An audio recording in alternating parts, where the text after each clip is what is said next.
जय श्री राम। भगवान विष्णु का ध्यान है। सूर्य अर्चन निरूपण। रुद्र ने कहा, हे शंख चक्र और गदा को धारण करने वाले भगवान हरि, आप पुनः देव देवेश्वर शुद्ध रूप परमात्मा विष्णु के ध्यान का वर्णन करें। हरि ने कहा, हे रुद्र, संसार रूपी वृक्ष का विनाश करने वाले वह हरि ज्ञान रूप अनंत सर्वव्यापक जन्म और अवयव है। वह अविनाशी सर्वत्रगामी नित्य महान आदित्य ब्रह्मा है। संपूर्ण संसार के मूल कारण तथा समस्त चराचर में गतिमान परमेश्वर है। वह समस्त प्राणियों के हृदय में निवास करने वाले तथा सभी के ईश्वर है। संपूर्ण जगत का आधार होते हुए भी वह स्वयं निराधार है, सभी कारणों के कारण है। जय श्री राम। संसारिक विषयों की आसक्ति से परे उनकी स्थिति है। वह नियुक्त निर्मुक्त है, मुक्त योगियों के ध्याय है।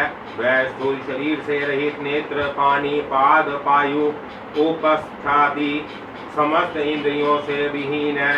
वह हरि मन एवं मन के धर्म, संकल्प, विकल्प आदि से रहित है।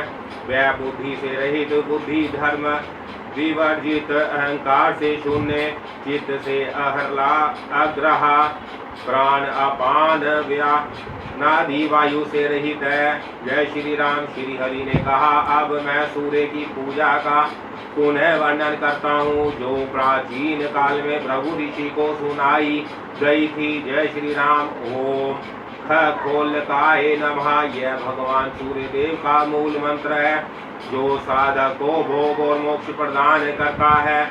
ओम खगोलकाय त्रिदाशाय नमः। ओम विचिठठ शिरसे नमः। ओम ज्ञानी ने ठठ शिखाय नमः। ओम सहस्र रसमय ठठ कवचाय नमः। ओम सर्व तेजो दीपते ठठ अस्त्राय नमः। ओम जवल जवल प्रज्वल प्रज्वल ठठ नमः। सूर्य का यह मंत्र साधक के समस्त पापों का विनाश करने वाला है। इसे अग्नि प्रकार मंत्र भी कहते हैं। भगवान सूर्य को प्रसन्न करने वाला मंत्र इस प्रकार है। यह सूर्य गायत्री मंत्र कहलाता है। इस मंत्र जप के पश्चात साधक को सूर्य एवं गायत्री का सकलीकरण करना चाहिए। जय श्री राम। ओम आदित्या विद्महे विश्व भावये धीमहि तत्र सूर्य प्रचोदयात्। साधक को प्रत्येक दिशा पर दिशा में निम्नलिखित दिक्पाल देवों के लिए प्रणाम निवेदन करना चाहिए। जय श्री राम। ओम धर्मात्मने नमः। पूर्व में ओम यमाय नमः। दक्षिण में ओम दंड नायकाय नमः। पश्चिम में ओम देवताय नमः। उत्तर में ओम श्याम पिंगलाय नमः। ईशान में ओम दक्षिताय नमः। अग्निकोण में ओम व्रज पाने नमः। नेतृत्व कोण में ओम भूर्भुवा स्वाहा नमः। वायु कोण में ओम वृषध्वज। साधक को चाहिए कि वह निम्न मांकित मंत्रों से पूर्वादि दिशाओं से प्रारंभ करके ईशान कोण तक चंद्रादि ग्रहों की भी पूजा करें। जय श्री राम। ओम चंद्राय नक्षत्राधिपते नमः। ओम अंगराय काय क्षिति सुताय नमः। ओम बुधाय सोम सुताय नमः। ओम वागीश्वराय सर्वविधाधिपये नमः। ओम शुक्राय महर्षे भृगुसुताय नमः। ओम शनिश्चराय सूर्यात्मजाय नमः। ओम राहवे नमः। ओम केतवे नमः। जय श्री राम। निम्न तीन मंत्रों से सूर्य देव को प्रणाम करके उन देव को अर्घादि प्रदान करने के लिए आवाहित करना चाहिए। ओम अनुरूकाय नमः। ओम प्रमथ नाथाय नमः। ओम बुधाय नमः। ओम भगवत्र परिमित मयु मुख मालीन सकल जगत पते सप्त श्रवाहन चतुर्भुज परम सिद्धि प्रद विष पुलिंग पिंगल तत एहो ह्रीद मर्ध्य मम शिरसि गत ग्रहण ग्रहण तेजो ग्रह रूपम अनग्र जवल जवल ठट नमः। जय श्री राम। उपयुक्त मंत्र से आवाहित इन अविष्ट देव का निम्न मंत्र से विसर्जन करें। ओम नमो भगवते आदित्याय सहस्त्र किरणाय गच्छ सुभय पूर्ण राग मनाय। हे सहस्त्र भगवान आदित्य आपके लिए मेरा प्रणाम है। हे कृपालु आप पुनः आगमन के लिए सुख पूर्वक पधारे। जय श्री राम। हरि ने कहा, हे रुद्र मैं पुनः सूर्य पूजा की विधि का वर्णन करूंगा जिसे मैंने पहले कुबेर से कहा था। एकाग्रचित होकर पवित्र स्थान पर कर्णिका युक्त अष्टदल कमल बनाए, तदंतर सूर्य देव का वाहन करे, तत्पश्चात भूमि पर निमित्त कमल दल के मध्य में यत्न रूपी खोलक भगवान सूर्य की उनके परिकरों के साथ स्थापना करें तथा उन्हें स्नान कराएं। जय श्री राम। हे शिव इसके बाद साधक अग्नि कोण में देव के हृदय की स्थापना करे, ईशान कोण में सिर की स्थापना करके नेतृत्व कोण में शिखा का विन्यास करे। वह पुनः एकाग्रचित होकर पूर्व दिशा में उनके धर्म, वायु कोण में उनके नेत्र और पश्चिम दिशा में उनके अस्त्र का विन्यास करें। जय श्री राम। इसी प्रकार अष्टदल कमल के ईशान कोण में चंद्र, पूर्व दिशा में मंगल, अग्नि कोण में बुध, दक्षिण दिशा में बृहस्पति, नेतृत्व कोण में शुक्र, पश्चिम दिशा में शनि, वायु कोण में केतु एवं उत्तर दिशा में राहु के पूजन का विधान है। अतः द्वितीय कक्षा में साधी द्वादश सूर्य की पूजा करनी चाहिए। भग सूर्य, अर्यमा, मित्र, वरुण, सविता, धाता, विवस्वान, त्वष्टा, पूषा, इंद्र और विष्णु ये द्वादश सूर्य कहे गए हैं। जय श्री राम। द्वादश सूर्यों की पूजा करने के बाद पूर्वादि दिशाओं में इंद्रियादि देवों की अर्चना करें तथा जया, विजय, जयंती, अपराजिता शक्तियों की और शेष, वासुकी आदि नागों की पूजा करें। अध्याय 16 से 17। जय श्री राम। जय श्री राम। मृत्युंजय मंत्र जप की महिमा। सूत जी ने कहा, अब मैं मृत्युंजय पूजा का वर्णन करूंगा जिसको गरुड़ ने कश्यप ऋषि से कहा था। वह साधक का उद्धार करने वाली पुण्य प्रदायिनी एवं सर्वदेवमयी पूजा है, ऐसा सभी का अभिमत है। जय श्री राम। सूत जी ने कहा, मृत्युंजय मंत्र ओम जूं साहा 3 अक्षरों वाला है। पहले ओमकार का उच्चारण करके जूं ऊम हूम का उच्चारण करे, तदंकार विसर्ग के साथ सा सहा का उच्चारण करना चाहिए। यह मंत्र मृत्यु और दरिद्रता का मर्दन करने वाला है तथा शिव, विष्णु, सूर्य आदि सभी देवों का कारणभूत है। ओम जूस है, यह महामंत्र अमृत देश के नाम से कहा जाता है। इस मंत्र का जप करने से प्राणी संपूर्ण पापों से छूट जाता है और मृत्यु रहित हो जाता है, अर्थात मृत्यु के समान होने वाले उसके कष्ट दूर हो जाते हैं।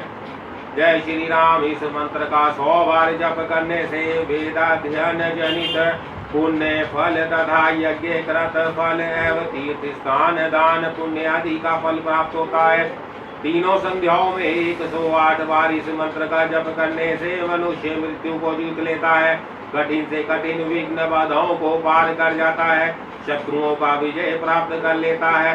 भगवान मृत्युंजय श्वेत कमल के ऊपर बैठे हुए वरद हस्त तथा अभय मुद्रा धारण किए रहते हैं।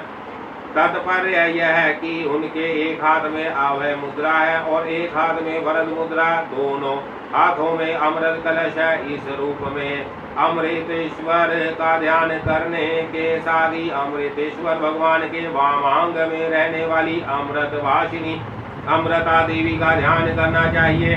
देवी के दाएं हाथ में कलश और बाएं हाथ में कमल से शोभित रहता है।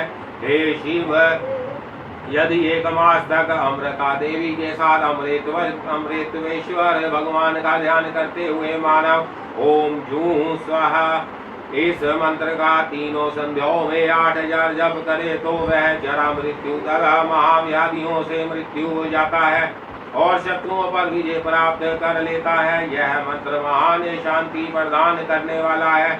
अमृतेश्वर भगवान की पूजा में आवाहन, स्थापन, रोधन, सन्निधान, निवेश करने के बाद पाद आचमन, स्नान, आदरे, माला, अनुलेपन, दीप, वस्त्र, आभूषण, निवेद, पान, आचमन, बीजन, पंखे सेवा करना, मुद्रा प्रदर्शन, मंत्र जप, ध्यान, दक्षिणाहुति, स्तुति, वाद और गीत एवं नृत्य, न्यास, योग और प्रदक्षिणा, सष्टांग, प्राणति, मंत्र, शय्या, बंधन आदि उपचारों को निवेदित करके उनका विसर्जन करना चाहिए।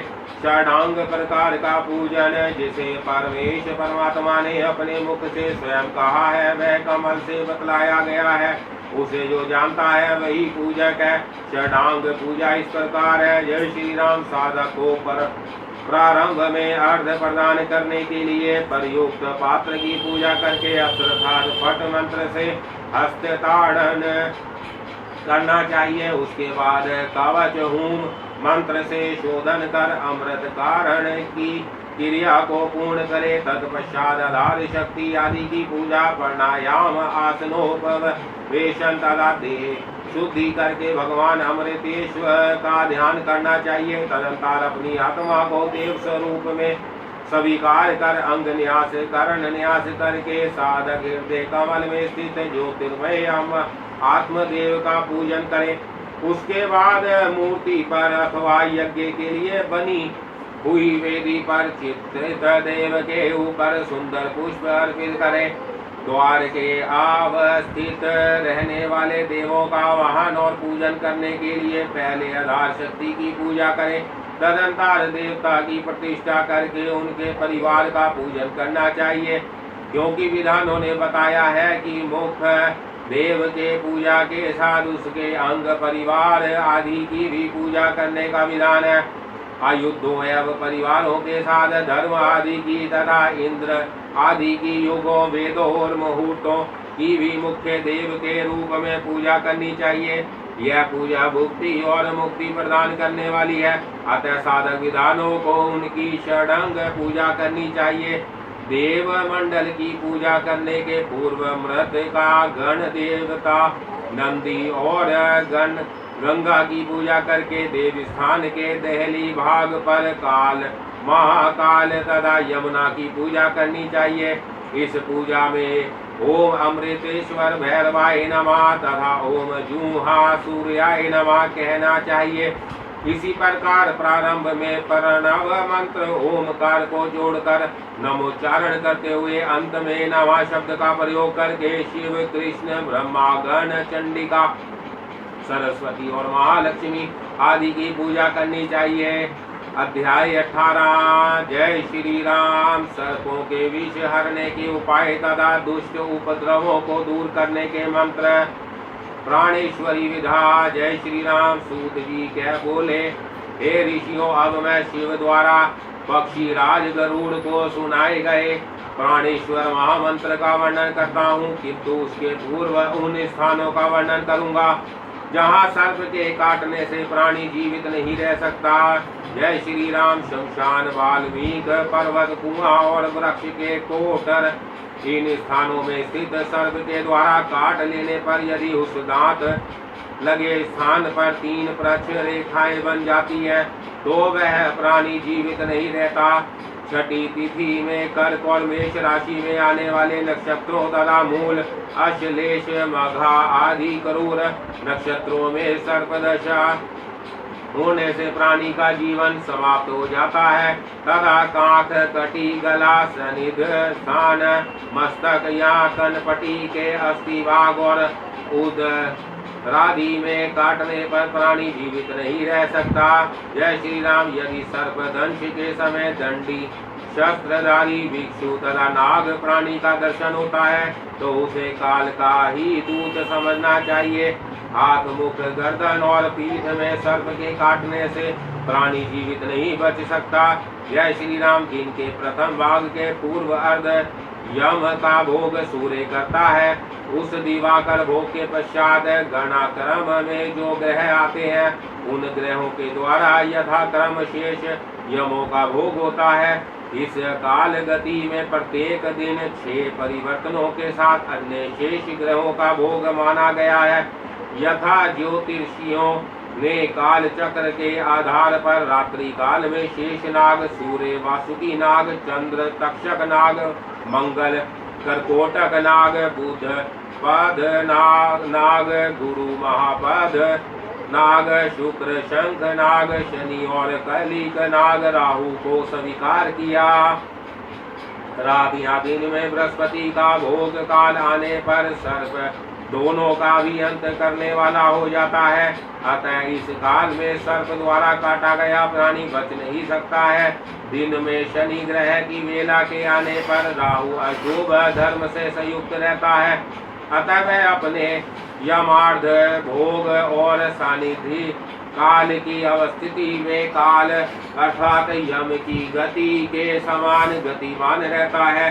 रात्रि और दिन का मान लगभग 30 घटी का होता है। इस मान के अनुसार निर्मित काल चक्र में चंद्रमा प्रतिपद तिथि को बाधागुष्ट, द्वितीया को पैर से ऊपर, तृतीया को गुल्फ, चतुर्थी को जानु, पंचमी को लिंग, छठी को नाभि, सप्तमी को हृदय, अष्टमी को स्तन, नवमी को कंठ, दशमी को नसिका, एकादशी को नेत्र, द्वादशी को कान, त्रयोदशी को भौहों, चतुर्दशी को शंख अर्थात कनपट्टी तथा पूर्णिमा एवं अमावस्या को मस्तक पर निवास करता है। पुरुष के दक्षिणांग में तथा रात्रि के वाम भाग में चंद्र की स्थिति होती है। चंद्र की स्थिति जिस अंग में होती है, उस अंग में सर्प के डसने पर प्राणी जीवित बच सकता है। यद्यपि सर्वदंश से शरीर में उत्पन्न हुए मूर्छा शीघ्र समाप्त होने वाली नहीं है, फिर भी शरीर मर्दन से वह दूर हो सकती है। सभी के समान निर्मल ओम हंसा नामक बीज मंत्र साधक का परम मंत्र है। विष रूपी पाप को नष्ट करने में समर्थ इस बीज मंत्र का प्रयोग सब दंश से मूर्छित प्राणी पर करना चाहिए। इसके 4 प्रकार है। प्रथम मात्रा बीज बिंदु से युक्त, दूसरा 5 स्वरों से संयुक्त है, तीसरा 6 स्वरों वाला और चौथा विसर्ग युक्त है। प्राचीन समय में पक्षी राज गरुड़ ने तीनों लोकों की रक्षा के लिए ओम कुरु कुले स्वाहा इस महामंत्र को आत्मसात किया था।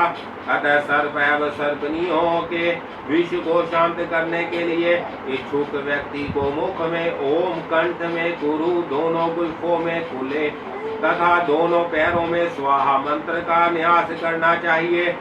जिस घर में उपयुक्त मंत्र भली प्रकार से लिखा रहता है, सर्प उस घर को छोड़कर चले जाते हैं। जो मनुष्य 1000 बार इस मंत्र के जप से अभिमंत्रित सूत्र को कान पर धारण करता है, उसको सर्प भय नहीं रहता। जिस घर में इस मंत्र से अभिमंत्रित शर्करा खंड फेंक दिए जाते हैं, उस घर को भी सर्प छोड़ देते हैं। देवताओं और असुरों ने इस मंत्र का 7 लाख जप करके सिद्ध प्राप्त की थी। इसी प्रकार एक अष्टदल पाद का रेखांकन कर उसके प्रत्येक दल पर ओम सुवर्ण रेखे कुकुट विग्रह रूपिणी स्वाहा मंत्र के 2-2 वर्ण लिखे तथा ओम पक्षी स्वाहा इस मंत्र से अभिमंत्रित जल के द्वारा स्नान कराने से विष विहल प्राणी का विष दूर हो जाता है। ओम पक्षी स्वाहा इस मंत्र के द्वारा अगस्तु भाग से लेकर कनिष्ठिका पर्यंत करन्यास तथा मुख, हृदय, लिंग और पैरों में अंगन्यास करे तो विषधर नाग ऐसे मनुष्य की छाया को स्वप्न में भी लांग नहीं सकता। जो मनुष्य इस मंत्र का 1 लाख जप करके सिद्ध प्राप्त कर लेता है, वह अपनी दृष्टि मात्र से व्यवस्थित व्यक्ति के शरीर में व्यापक विष को नष्ट कर देता है। ओम ह्रीम ह्रोम ह्रीम वीरुद्राय स्वाहा। भी इस मंत्र का जप सर्पदंशित व्यक्ति के कान में करने पर विष का प्रभाव क्षीण हो जाता है। यदि दोनों पैर के अग्रभाग में आ गुल्फ में ई जनु में ऊ कटी में ए नाभि में ओ हृदय में ओम मुख में अंग तथा मस्तक में अनांग वर्ण का स्थापन कर ओम हा बीज मंत्र हंस है। ओम हंस हा बीज मंत्र के सहित न्यास करके साधक इस बीज मंत्र का ध्यान पूजन और जप करे तो वह सर्प विष को दूर कर सकता है। मैं स्वयं गरुड़ हूँ, यह ध्यान भावना करके साधक को विष शमन का कार्य करना चाहिए। हम बीज मंत्र का शरीर में बिना न्यास विष आदि का हरण करने वाला कहा गया है। वाम हाथ में हंसा मंत्र का न्यास करके जो साधक इस मंत्र का ध्यान पूजन और जप करता है वह सर्प विष को दूर करने में समर्थ होता है, क्योंकि यह मंत्र विषधर नागों के नसिका भाग और मुंह की श्वास नलिका को भी रोकने में पूर्ण समर्थ है। यह मंत्र शरीर की त्वचा मांस आदि में व्यापक सर्प विष को भी विनष्ट कर देता है। सर्पदंश से मूर्छित प्राणी के शरीर में ओम हंसा मंत्र का न्यास करके भगवान नीलकंठ आदि देवों का भी ध्यान करना चाहिए। ऐसा करने से यह मंत्र अपनी वायु शक्ति के द्वारा उस संपूर्ण विष का हरण कर लेता है। प्रत्यांगी गिरा की जड़ को चावल के जल के साथ पीस कर पाने से विष का प्रभाव दूर हो जाता है। पूर्ण नरवा प्रियंगु वक्त्रज श्वेत बृहति कुष्मांड अपराजिता की जड़ गेरु तथा कमल गट्टे के फल को जल में पीसकर घृत के साथ लेप तैयार करना चाहिए। इस प्रकार बना हुआ लेप भी शरीर में लगाने से विष को शांत कर देता है। सर्प के काटने पर जो मनुष्य उष्ण घृत का पान कर लेता है उसके शरीर में विष का अधिक प्रभाव नहीं बढ़ता। सर्पदंश होने पर शिशिर नामक वृक्ष के पंचांग के सहित गाजर के बीजों को पीसकर सर्वांग में लेप करने से अथवा पीने से भी विष का प्रभाव समाप्त हो जाता है। ओम ह्रीम बीज मंत्र गोनस गोहुअन आदि विषैले सर्पों के विष को दूर करने में समर्थ है। इस मंत्र के साथ आम का प्रयोग कर अथा ओम ह्रीम आ का उच्चारण करते हुए हृदय ललाट आदि में विन्यास करके उसका ध्यान करने मात्र से ही सर्प आदि का वशीकरण हो जाता है। इसका 15,000 जप करके साधक गरुड़ के समान सर्वगामी कवि विधान वेद विदा हो जाता है तथा दीर्घ आयु को प्राप्त करता है। सूत जी ने पुनः कहा, ऋषियों अब मैं आप सभी को शिव के द्वारा कथित अत्यंत गोपनीय मंत्रों को बताऊंगा, जिनसे अभिमंत्रित पाश धनुष चक्र मुदर शूल और पटीश नामक आयुधियों को धारण करके राजा शत्रुओं पर विजय प्राप्त कर लेता है। मंत्रों द्वारा के लिए कमल पत्र अष्टवर्ग बनाकर पूर्व से शुरू करके क्रमशः ईशान कोण तक बीज मंत्र ओम ह्रीम ह्रीम को लिखना चाहिए।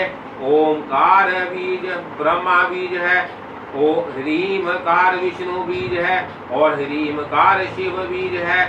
त्रिशूल के तीनों शीर्ष पर ह्रीम लिख कर क्रमानुसार न्यास करें। मंत्र ओम ह्रीम ह्रीम है। साधक हाथ में शूल ग्रहण करे, तत्पश्चात उसको आकाश में घुमाए, जिसे देखते ही दुष्ट ग्रह और सर्प नष्ट हो जाते हैं। साधक धूम वर्ण के धनुष को हाथ में लेकर आकाश की ओर भुजा उठाकर इस मंत्र का चिंतन करे।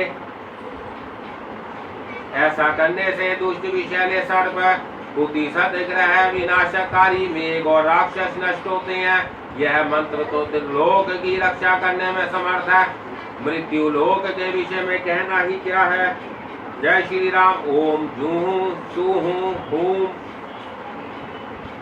हूम फट यह दूसरा मंत्र है। ओम जूं शूं हूं फट यह दूसरा मंत्र है। साधक खैर की 8 लकड़ियों को इसी मंत्र से अभिमंत्रित कर उन्हें 8 दिशाओं में गाड़ दे तो उस कालिकांकित क्षेत्र में वज्रपात तथा इसकी गर्जना का उपद्रव नहीं होता। गरुड़ द्वारा कहे गए इस मंत्र से 8 कीलों को 21 बार अभिमंत्रित कर रात्रि के समय अपने अभिष्ट क्षेत्र की चारों दिशाओं और विदिशाओं में गाड़ देना चाहिए। इससे भी महाविरुद्ध निपात व्रजपातन तथा चूहा सिद्धि आदि से होने वाले उपद्रवों का भय नहीं रहता। जय श्री राम।